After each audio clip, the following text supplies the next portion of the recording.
महाराष्ट्र नवनिर्माण सेनेचे अमेय खोपकर यांनी सोशल मीडियावर पोस्ट करून खळबळ उडवली आहे। अशी अभद्र युती होऊ नयेत हीच ईश्वरचरणी प्रार्थना असं म्हणत त्यांनी या युतीला विरोध दर्शवलाय। पण एकीकडे आपण पाहतोय ठाकरे बंधू एकत्र येणार अशी चर्चा रंगत आहे, राजकीय प्रतिक्रिया येत आहेत। शिवसेनेचा ठाकरेंच्या माध्यमातून काही प्रतिक्रिया आली, मात्र आता मनसे नेते अमेय खोपकर यांनी मात्र एक वेगळी प्रतिक्रिया दिली। अमेय खोपकर यांची ती एक्स पोस्ट नेमकी काय ते आपण पाहणार ग्राफिक्सच्या माध्यमातून। अशी अभद्र युती होऊ नयेत हीच ईश्वरचरणी प्रार्थना असं अमेय खोपकर मनसे नेते यांनी आता एक्सवरती पोस्ट केलेली आहे।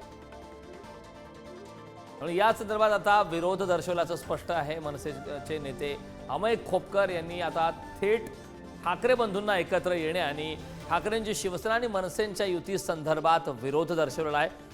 तर एकीकडे मराठी माणसाचं हित आणि महाराष्ट्राच्या हितासाठी एकत्र येण्याची शक्यता वर्तवण्यात येत होती आणि त्या संदर्भात दोन्ही पक्षाच्या माध्यमातून सकारात्मक प्रतिक्रिया पक्षाच्या प्रवक्त्यांच्या माध्यमातून सुद्धा आलं होतं। मात्र आता मनसे नेते अमेय खोपकर यांनी थेट एक विरोध करत खळबळजनक वक्तव्य केलं।